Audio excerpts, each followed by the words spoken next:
Shalom, jumpa lagi dengan Channel Legion of Jesus, memberitakan kabar baik bagi semua orang. Video kali ini kita akan membahas konklav terlama yang pernah terjadi, di mana konklav ini berlangsung lebih dari 1000 hari lamanya atau hampir 3 tahun gereja Katolik tanpa paus. Sebelum membahas, buat Anda yang baru menemukan channel ini silahkan subscribe agar tidak ketinggalan update berita dari kami. Saudaraku, di balik keheningan dan sakralitas ritual, sejarah mencatat kisah-kisah dramatis yang nyaris seperti naskah film, penuh ketegangan, kelaparan, dan bahkan penguncian paksa. Inilah dunia konklav, di mana pemilihan paus sebagai pemimpin gereja Katolik yang telah berlangsung berabad-abad dan menyimpan begitu banyak kejadian tak terduga. Bayangkan ruang gelap tertutup, penuh pria lanjut usia dalam jubah merah tua, terkunci selama berbulan-bulan hanya untuk satu misi suci, memilih pemimpin baru gereja Katolik. Rekor konklav atau konklave terlama tercatat pada abad ke-13, ketika gereja memerlukan 1006 hari, nyaris 3 tahun penuh, untuk memilih penerus Paus Clement IV. Terjadi di kota Viterbo, Italia, pada tahun 1268 sampai 1271, proses pemilihan ini membuat warga setempat geram. Para kardinal yang dianggap terlalu lama berunding akhirnya dikunci dalam ruangan dan hanya diberi roti dan air. Dari sinilah istilah konklave, yang berasal dari bahasa Latin cum clave atau dengan kunci mendapatkan makna harfiahnya. Tekanan itu akhirnya membuahkan hasil.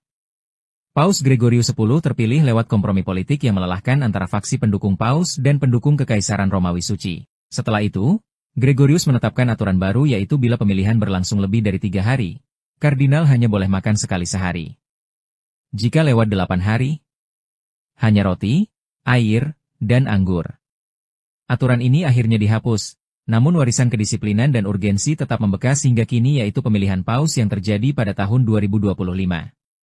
Sebaliknya, konklave tercepat tercatat pada tahun 1503, ketika Paus Julius II terpilih hanya dalam hitungan jam setelah masa tunggu 10 hari usai wafatnya Paus sebelumnya. Dalam era modern, Paus Fransiskus terpilih dalam pemungutan suara kelima pada tahun 2013, sementara Benediktus XIV menang pada putaran keempat tahun 2005. Kecepatan ini tentu tak lepas dari logistik dan akomodasi yang lebih layak, jauh dari kesan pengap dan bau yang melanda konklave abad ke-16 dan ke-17.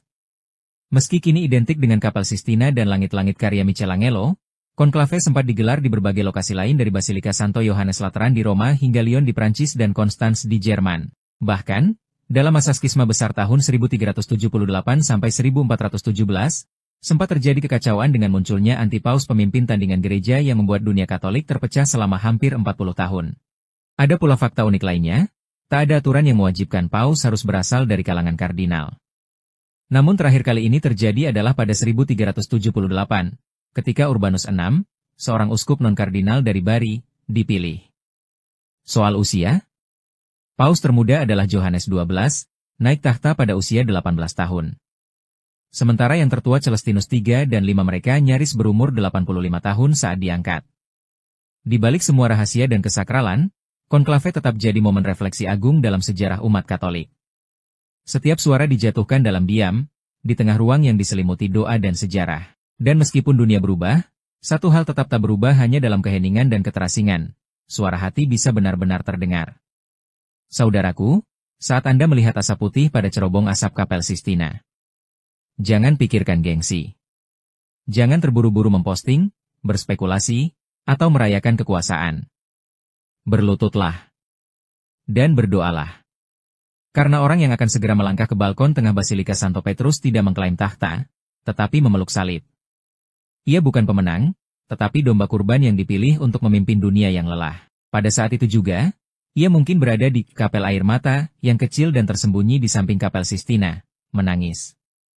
Bukan dalam kemenangan, tetapi dalam kekaguman dan ketakutan, bertanya kepada Tuhan, "Mengapa aku?" Ia akan menceritakan kelemahannya. Ia akan menyebutkan setiap alasan mengapa ia merasa tidak layak. Namun, Tuhan tidak membutuhkan kekuatan. Ia akan memberikan belas kasihan. Orang ini akan memikul beban penuh jabatan Petrus. Ia akan menjadi lelah. Ia akan menderita dalam diam. Ia akan menjadi tua.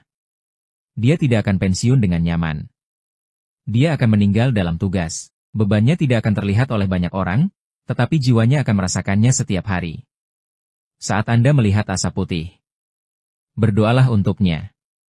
Dia tidak melangkah menuju kemuliaan, dia melangkah menuju pengorbanan. Demikian saudaraku apa yang bisa kami sampaikan mengenai konklav terlama yang pernah terjadi dan dicatat dalam sejarah Gereja Katolik. Kini Gereja Katolik sudah memiliki paus baru. Hasil konklav yang diumumkan tadi malam berhasil memilih Kardinal Robert Francis Prevost yang mengambil nama kepausan menjadi Paus Leo XIV. Semoga beliau bisa membawa umat Katolik menuju perdamaian dan persatuan umat Kristen di seluruh dunia. Selamat berkarya Paus Leo XIV, Roh Kudus membimbing selalu. Terima kasih sudah menyaksikan video ini. Jika Anda merasa terberkati silakan bagikan kepada orang lain agar kami dapat lebih bersemangat lagi membagikan kabar baik bagi semua orang. Tuhan Yesus memberkati kita semua. Demi nama Bapa dan Putra dan Roh Kudus. Amin.